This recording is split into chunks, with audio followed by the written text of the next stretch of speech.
Let's take it from now right here. Second piece of furniture. Isn't this place awesome? Looks great. And there's the first piece of furniture. So I'm gonna do a big session of planing here, primarily for my friend Dylan and Chelsea's Hickory benches. They asked for 2 benches, and Dylan and I went through the hickory pile when we took some walnut up to the barn and picked out this one to make 2 live-edged slab for the benches, and then this guy for the backs. Eventually going to turn some fairly hefty legs and smaller spokes to hold this 1x back. We got a piece that we can make the 2 backs out of. This is just barely big enough to go through my thickness planer, so that'll be 1 live edge slab. This guy is too thick, so I'm going to have to take it down with the power planer.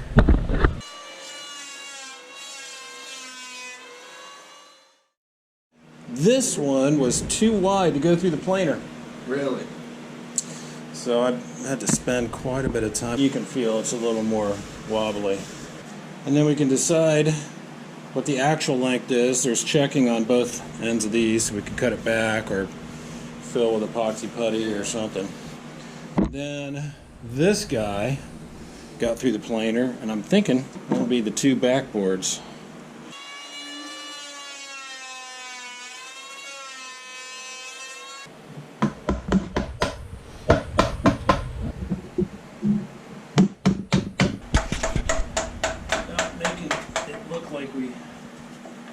Finishing on the contour now.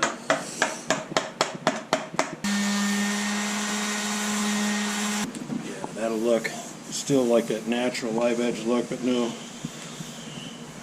fiber. That'll be a bad surface later on.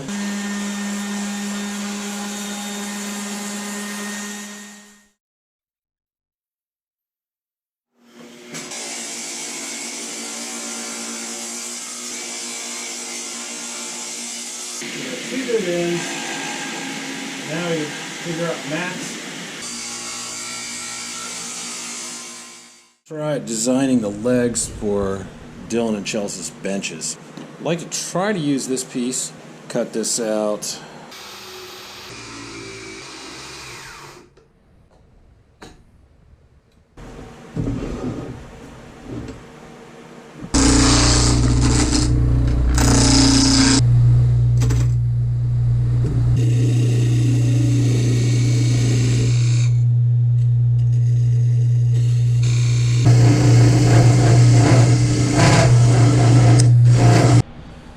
That was a bit of a fight. I'm getting some vibration, thinness and length of this.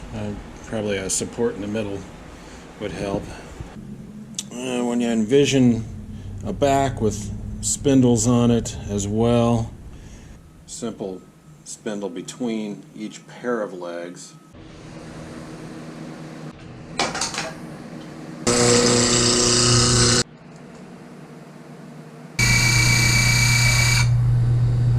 There's dead.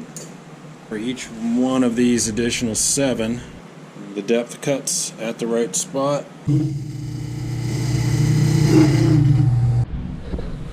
Alright. I think we're in the good enough zone there. I think what I'll do next is design and make the little spindle that will go between these pairs of legs, make sure that's a workable plan. Moving a little bit further on the Chelsea and Dylan Ulrey bench project, and lay out the design for the spindle between them. You can get 1, 2, 3, 4.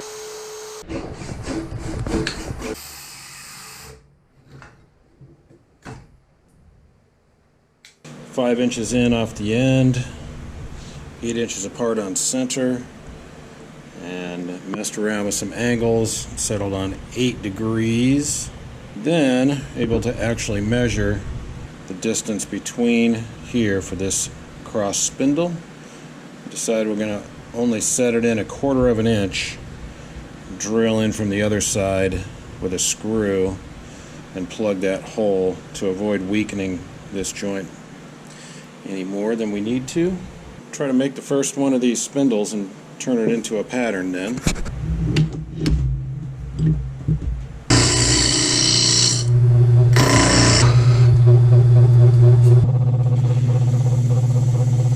So we'll make a pattern out of it, and that involves identifying 2 more locator position and depths to try to make these things as uniform as possible. Alright, so that's 5 legs, we need 3 more. So cut out last section of this. Well, we got a crack Dylan and I decided to incorporate into this piece, so we're going to do a little bow tie clamp drawn out on a little piece of hickory.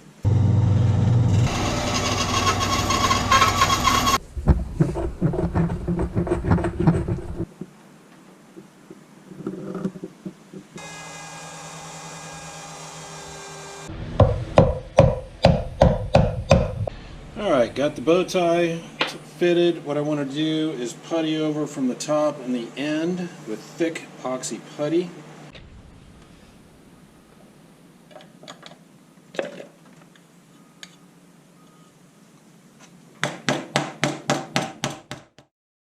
Alright, leg number 8.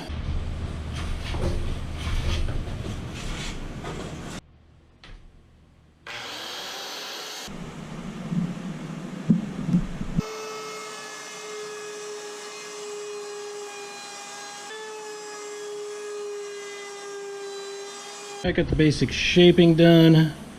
I used smaller round over bit on all of the surfaces except for the front, side and top.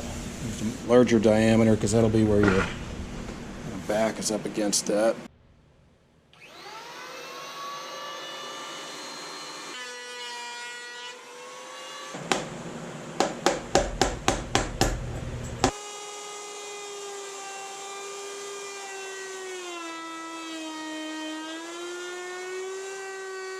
Alright, got the basic shaping of the slabs, and I think I'll move on to designing the spindles. I'm going to go in 3/4 of an inch up into the top, in 3/4 of an inch down into the bottom, 5/8 at the top, 7/16 at the bottom.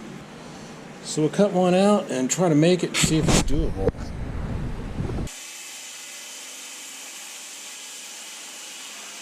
Yeah, definitely a battle with that vibration. I think that looked nice. Went ahead and cranked out 3 more spindles to go before we can start putting this thing together. Alright, I think what I'm going to do in preparation for trying to figure out how to put this together is make a series of pilot holes at the various diameters we're going to be using.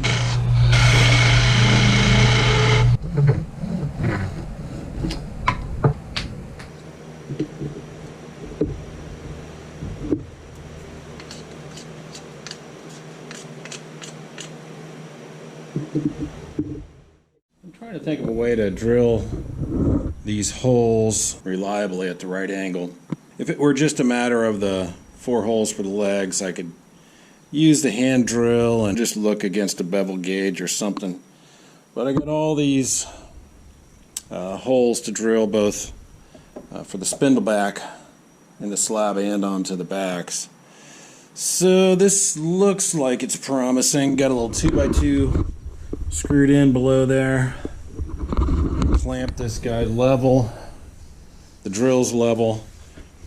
I got my 8-degree shim in there, and this clamp holds it on there, and we're square, pretty close to square this way. So just need to go down max depth 1 inch for the top of these legs.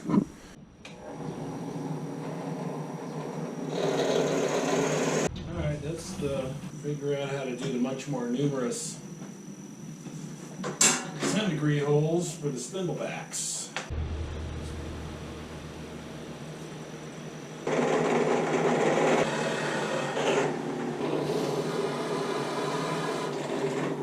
Alright, I had to cut the 1/4 inch off that bit to get this tall one to go in there. And quite a bit of finagling to get a jig.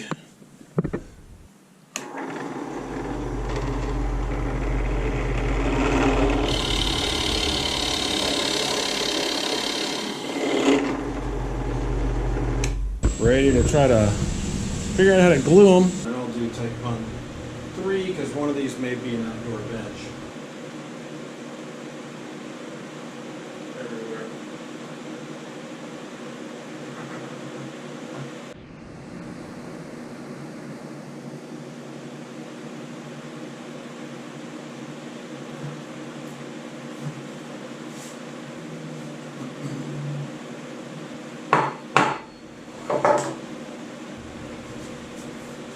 Actually looks pretty good.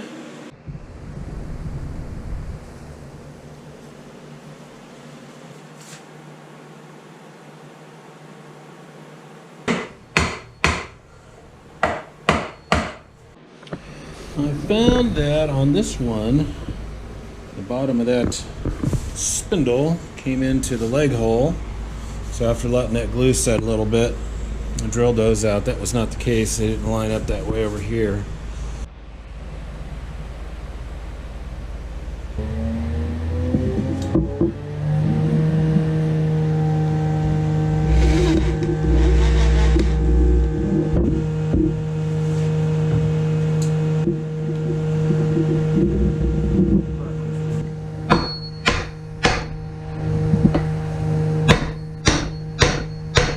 Got a little time Saturday morning here, leveling out these feet parallel with the surface.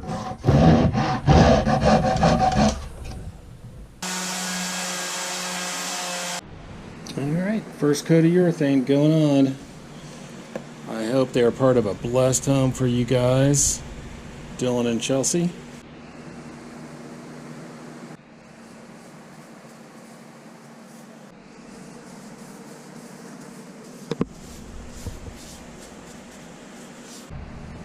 Pretty happy with that. No great big blemishes showing up. I'm happy with the design decisions and how we used the wood and my amateur attempts at spindle turning.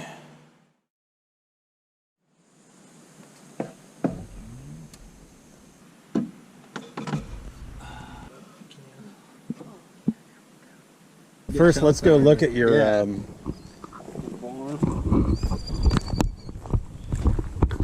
wow. Of course, your mom's gonna block the trailer. Mom's probably gonna park right with my dad. When did they pour this?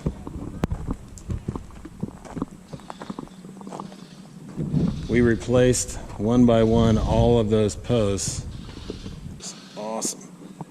This is Chelsea and Dylan's new place we're moving them into today and delivering those benches. Those are gorgeous. I love those. That wood is just beautiful. Look how pretty. Oh my gosh. I'm glad you put your name on it too. And you guys, and Deb signed it too. I was thinking from now right here. Mm-hmm. This place awesome. Yeah. Check it out. Looks great. And there's the first piece of furniture. What fun.